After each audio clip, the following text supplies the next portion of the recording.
Hello friends, ಎಲ್ರಿಗೂ ನಮಸ್ಕಾರ. ಇದ್ಕಿದ್ದು ಅವರೆಬೇಳೆ ಸಾಂಬಾರು ಮಾಡೋಣ ಅಂಥೇಳಿ ಅವರೆಕಾಯಿ ಬಿಡಿಸ್ಕೊಳ್ತಾ ಇದ್ದೀನಿ. ಅವರೆಕಾಯಿ ಫ್ರೆಶ್ ಆಗಿದ್ದರೆ ತುಂಬ ಚೆನ್ನಾಗಿ ಬಲ್ತಿದೆ. ಸ್ವಲ್ಪ ಅದರಲ್ಲಿ ಇದ್ಕಿದ್ದು ಬೇಳೆ ಸಾರು ಮಾಡೋದು ತುಂಬ ರುಚಿಯಾಗಿರುತ್ತೆ. ಎಳೆಕಾಳು ಬಲ್ತಿದ್ದ ಕಾಳು ಎರಡನ್ನೂ ಮಿಕ್ಸ್ ಮಾಡಿ ಹಾಕ್ಕೊಳ್ತಾ ಇದ್ದೀನಿ. ಎಲ್ಲ ಕಾಳೆಲ್ಲ ಬಿಡಿಸಿದ ನಂತರ ಈ ರೀತಿ ಮರದಲ್ಲಿ ಹಾಕೊಂಡು ಕೇರ್ಕೊಂಡು ಕ್ಲೀನ್ ಮಾಡಿ ಇಟ್ಕೊಳ್ಳಿ.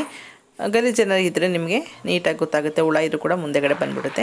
ಈ ರೀತಿ ತಪ್ಪಲೇನಾದ್ರು ಸಿಕ್ಕಿದ್ರೆ ಉಪ್ಸಾರು ಬಸ್ಸಾರು ಮಾಡಿದಾಗ ಉಪಯೋಗಿಸ್ಕೊಳ್ಳಿ. ಎಳೆ ಬೀಜ ಇರುತ್ತೆ ಒಳಗಡೆ, ಸಿಪ್ಪೆ ಸಮೇತನ ಉಪಯೋಗಿಸ್ಕೋಬೇಕು, ತುಂಬ ಚೆನ್ನಾಗಿರುತ್ತೆ.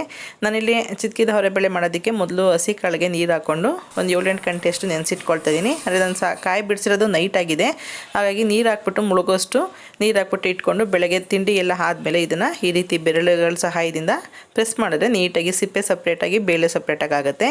ಬೆರಳಿನ ಅಕಸ್ಮಾತ್ ಜಾರ್ತಾ ಇದೆ, ಎಣ್ಣೆ ಆಗಿದೆ ಕೈ ಅಂದರೆ ಸ್ವಲ್ಪ ರಾಗಿ ಹಿಟ್ಟು ಹಾಕ್ಕೊಂಡು 2 ಬೆರಳುಗಳಿಗೆ ಉಜ್ಕೊಳ್ಳಿ. ನಂತರ ನೀವು ಕಾಳು ಇತ್ತುವಾಗ ತುಂಬ ಈಸಿಯಾಗಿ ಅದನ್ನು ಕಾಳನ್ನ ಚಿತ್ಕೋಬೇಕಾಗುತ್ತೆ. ಈ ರೀತಿ ಬೇಳೆ ಸಪ್ರೇಟು ಸಿಪ್ಪೆ ಸಪ್ರೇಟ್ ಮಾಡ್ಕೊಳ್ಳಿ. ತುಂಬ ಸುಲಭ ಇದು ಮಾಡೋದು, ಸ್ವಲ್ಪ ಸಮಯ ಬೇಕಾಗುತ್ತೆ ಅಷ್ಟೇ. ನಾನಿಲ್ಲಿ ಒಂದು ಅರ್ಧ ಕೆಜಿಯಷ್ಟು ಕಾಳನ್ನ ನೆನೆಸಿಟ್ಕೊಂಡು ಮಾಡ್ಕೊಳ್ತಾ ಇದ್ದೀನಿ. ನೋಡಿ, ಈ ರೀತಿ ಬಲ್ತಿರೋದು ಎಳೆದು ಎಲ್ಲ ಕಾಳನ್ನ ತೊಳೆದಿಟ್ಕೊಂಡಿದ್ದೀನಿ ರೆಡಿ ಮಾಡಿಕೊಂಡು. ಈಗ ಅದಕ್ಕೆ ಒಂದೇ ಒಂದು ಆಲೂಗೆಡ್ಡೆ ತೊಗೊಂಡಿದ್ದೀನಿ. ಇಲ್ಲಿ ತರಕಾರಿ ಯಾವುದು ಜಾಸ್ತಿ ಬಳಸ್ತಾ ಇಲ್ಲ. ನೀವು ಗೆಡ್ಡೆಕೋಸು, ಕ್ಯಾರೆಟು, ಬೀನ್ಸು, ಹಾಗೆ ಬದನೆಕಾಯಿ, ಹೂಕೋಸು ಎಲ್ಲ ಕೂಡ ಹಾಕ್ಕೊಂಡು ಮಾಡ್ಕೊಳ್ಬಹುದು. ಧನಿಯಾದ ಪುಡಿ, ಖಾರದ ಪುಡಿ, ಗಸಗಸೆ, ತೆಂಗಿನಕಾಯಿ, ಹಾಗೆ ಒಂದು ಟೊಮೊಟೊ ಹಣ್ಣು, ಪುದೀನ ಸೊಪ್ಪು, ಕೊತ್ತಂಬರಿ ಸೊಪ್ಪು, ಸ್ವಲ್ಪ ಜೀರಿಗೆ, ಒಂದು ಸ್ವಲ್ಪ ಚಕ್ಕೆ, ಲವಂಗ ಒಂದು 3 ತೊಗೊಂಡಿದ್ದೀನಿ, ಶುಂಠಿ, ಬೆಳ್ಳುಳ್ಳಿ, ಹುರ್ಗಡ್ಲೆ 1 ಸ್ಪೂನಷ್ಟು, ಅರ್ಧ ಗೆಡ್ಡೆ ಈರುಳ್ಳಿ ರುಬ್ಬೋದಕ್ಕೆ, ಇನ್ನು ಅರ್ಧ ಗೆಡ್ಡೆ ಈರುಳ್ಳಿನ ನಾನು ಕಾಳು ಫ್ರೈ ಮಾಡೋದಕ್ಕೆ ಹಾಕ್ಕೊಳ್ತೀನಿ. ಈ 2 ಪ್ಲೇಟಲ್ಲಿ ಇರೋಂಥರ ಅವು ಫ್ರೈ ಮಾಡಿಕೊಂಡು ನಾನಿಲ್ಲಿ ಉಪಯೋಗಿಸ್ಕೊಳ್ತಾ ಇದ್ದೀನಿ. ಹಸಿ ಮಸಾಲೆ ಬಳಸ್ತಾ ಇಲ್ಲ, ಸ್ವಲ್ಪ ಹುರ್ಕೊಂಡು ರುಬ್ಕೊಳ್ಳೋಣ, ತುಂಬ ಟೇಸ್ಟಿಯಾಗಿರುತ್ತೆ.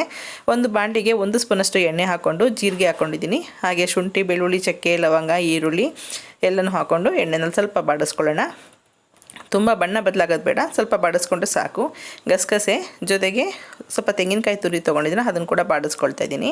ನಂತರ ಒಂದು ಟೊಮೊಟೊ ಹಣ್ಣು ಹಾಗೆ ಹುರ್ಗಡ್ಲೆ ಹಾಕ್ಕೊಂಡು ಅದನ್ನು ಕೂಡ ಚೆನ್ನಾಗಿ ಬಿಸಿ ಮಾಡ್ಕೊಳ್ತಾ ಇದ್ದೀನಿ.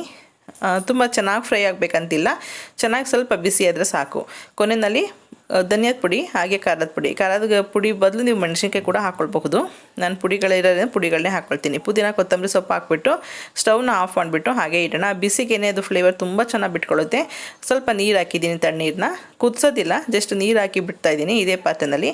ಈಗ ಅದು ಸ್ವಲ್ಪ ತಣ್ಣಗಾಗಿ ಸ್ವಲ್ಪ ಅದನ್ನು ರುಬ್ಕೊಳ್ಳೋಷ್ಟರಲ್ಲಿ ಕಾಳನ್ನ ಫ್ರೈ ಮಾಡ್ಕೊಳ್ಳೋಕೆ ಇಟ್ಕೊಳ್ಳೋಣ. ಒಂದು ಪಾತ್ರೆನಲ್ಲೇ ಮಾಡ್ತೀನಿ, ಕುಕ್ಕರ್ನಲ್ಲಿ ಮಾಡೋದಿಲ್ಲ. ಈ ಕಾಳುಗಳು ಬೇಳೆ ಆಗಿರೋದ್ರಿಂದ ಇನ್ನೂ ಬೇಗ ಬೆಂದೋಗುತ್ತೆ, 10-15 ನಿಮಿಷ ಸಾಕು ಟೈಮು. ಹಾಗಾಗಿ ಪಾತ್ರೆಯಲ್ಲೇ ಮಾಡ್ಕೊಳ್ಳಿ, ತುಂಬ ಚೆನ್ನಾಗಿರುತ್ತೆ. 1-2 ಸ್ಪೂನಷ್ಟು ಎಣ್ಣೆ, ಸಾಸಿವೆ, ಹಾಗೆ ಬೆಳ್ಳುಳ್ಳಿ ಮತ್ತು ಒಂದು ಅರ್ಧ ಗೆಡ್ಡೆಷ್ಟು ಈರುಳ್ಳಿ ಇತ್ತಲ್ಲ ಅದನ್ನು ಹಾಕ್ಕೊಂಡು ಫ್ರೈ ಮಾಡ್ತಾಯಿದ್ದೀನಿ. ನಂತರ ಕಾಳನ್ನ ಬೇಳೆಗಳೇನಿತ್ತು ಇದ್ಕಿದ ಅವರೆಬೇಳೆ ಅದನ್ನು ತೊಳೆದ್ಬಿಟ್ಟು ನೀರೆಲ್ಲ ಸೋರಿಸಿ ಹಾಕ್ಕೊಳ್ತಿದ್ದೀನಿ. ಅದ್ರ ಜೊತೆಗೆ ನೀವು ತರಕಾರಿ ಏನಾದರೂ ಇದ್ದರೆ ಇವಾಗಲೇ ಹಾಕ್ಕೊಳ್ಬಹುದು. ನಾನಿಲ್ಲಿ ಆಲೂಗೆಡ್ಡೆ ಮಾತ್ರ ಬಳಸಿ ಫ್ರೈ ಮಾಡೋಕ್ಕೆ ಇಟ್ಕೊಂಡಿದ್ದೀನಿ. ನಂತರ ನಾವು ಸ್ವಲ್ಪ ತಣ್ಣಗಾಗಿದೆ, ಅದನ್ನು ನಾನು ರುಬ್ಬೋದಕ್ಕೆ ಇಟ್ಕೊಂಡಿದ್ದೀನಿ. ಒಂದು ಸೈಡ್ನಲ್ಲಿ ಕಾಯೋದಕ್ಕೆ ಬಿಸಿನೀರು ಇಟ್ಕೊಂಡಿದ್ದೀನಿ. ಹಾಗೆ ಮಸಾಲೆ ಕೂಡ ರುಬ್ಬಾಗಿದೆ. ಕಾಳು ಕೂಡ ಸ್ವಲ್ಪ ನೀರು ಬಿಟ್ಕೊಳ್ಳುತ್ತೆ. ನೋಡಿ, ಈ ನೀರು ಬಿಟ್ಕೊಂಡು ಸ್ವಲ್ಪ ನೀರು ಪ್ರಮಾಣ ಕಡಿಮೆ ಆಗಬೇಕು, ಅಲ್ಲಿವರೆಗೂ ಫ್ರೈ ಮಾಡ್ಕೊಳ್ಳಿ. ಫ್ರೈ ಮಾಡುವಾಗಲೇ ರುಚಿಗೆ ತಕ್ಕಷ್ಟು ಉಪ್ಪು, ಸ್ವಲ್ಪ ಹಳದಿ ಪುಡಿ ಹಾಕ್ಕೊಂಡು ಫ್ರೈ ಮಾಡ್ಕೊಳ್ತಿದ್ದೀನಿ.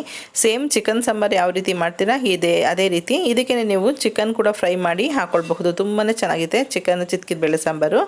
ಸೇಮ್ ಮಸಾಲೆ, ಸೇಮ್ ಇಂಗ್ರೀಡಿಯೆಂಟ್ಸ್ ಎಲ್ಲ ಮೆಥಡು ಕೂಡ ಸೇಮ್ ಇರುತ್ತೆ. ಚಿಕನ್ ಮಾತ್ರ ಫ್ರೈ ಮಾಡಿಕೊಂಡು ನಂತರ ನೀವು ಅವರೆಬೇಳೆ ಹಾಕ್ಕೊಳ್ಬೇಕಾಗತ್ತೆ. ನಾವು ಈಗ ಬೇಳೆ ಎಲ್ಲ ನೀರೆಲ್ಲ ಒಂದು 90% ಕಡಿಮೆ ಆಗಿದೆ. ನಂತರ ನಾವು ರುಬ್ಬಿರೋಂಥ ಮಸಾಲೆ ಹಾಕ್ಕೊಂಡು ಫ್ರೈ ಮಾಡ್ಕೊಳ್ಳೋಣ. ನಾನು ಬಿಸಿನೀರು ಹಾಕೋದ್ರಿಂದ ಸಾಂಬಾರು ಕೂಡ ರುಚಿಯಾಗಿರುತ್ತೆ, ಬೇಗ ಕೂಡ ಕುದಿ ಎತ್ತುತ್ತೆ, ತಳ ಹಿಡಿಯೋ ಚಾನ್ಸ್ ಕಡಿಮೆ ಈ ರೀತಿ ಬಿಸಿನೀರು ಹಾಕಿದ್ರೆ. ಹಾಗಾಗಿ ನೀವು ಏನಾದರೂ ಯಾವುದೇ ಸಾಂಬಾರು ಮಾಡಿದ್ರು ಕೂಡ ಕುಕ್ಕರ್ನಲ್ಲಿ ಮಾಡಿದ್ರು ಸ್ವಲ್ಪ ಬಿಸಿನೀರನ್ನೇ ಉಪಯೋಗಿಸ್ಕೊಳ್ಳಿ. ಮಸಾಲೆ ಹಾಕಿದ ನಂತರ ತಣ್ಣೀರು ಹಾಕೋಕ್ಕೆ ಹೋಗಬೇಡಿ. ನಂತರ ನೀವು ಎಷ್ಟು ಹದಕ್ಕೆ ಬೇಕು ಯಾವುದಕ್ಕೆ ಮಾಡ್ಕೊತೀರಾ ನೋಡಿ. ನಾನು ಮುದ್ದೆ ಮತ್ತು ಅನ್ನ ಜೊತೆ ಮಾಡ್ಕೊಳ್ತಿದ್ದೀನಿ. ಇಡ್ಲಿ, ದೋಸೆ, ಪೂರಿ, ಚಪಾತಿ ಎಲ್ಲರ ಜೊತೆನೂ ಒಳ್ಳೆ ಕಾಂಬಿನೇಷನು. ನೀವು ಪೂರಿ ಚಪಾತಿಗೆ ಅಕ್ಕಿ ರೊಟ್ಟಿಗೆಲ್ಲ ಮಾಡಿದ್ರೆ ಸ್ವಲ್ಪ ಗಟ್ಟಿ ಮಾಡ್ಕೊಳ್ಳಿ. ನಾನು ಮುದ್ದೆಗಾಗಿರೋದ್ರಿಂದ ಸ್ವಲ್ಪ ನೀರು ಜಾಸ್ತಿನೇ ಹಾಕ್ಕೊಂಡಿದ್ದೀನಿ. ಮತ್ತು ಪಾತ್ರೆ ಬೇಯೋದ್ರಿಂದ ಸ್ವಲ್ಪ ನೀರಿನ ಪ್ರಮಾಣ ಕೂಡ ಕಡಿಮೆ ಆಗುತ್ತೆ.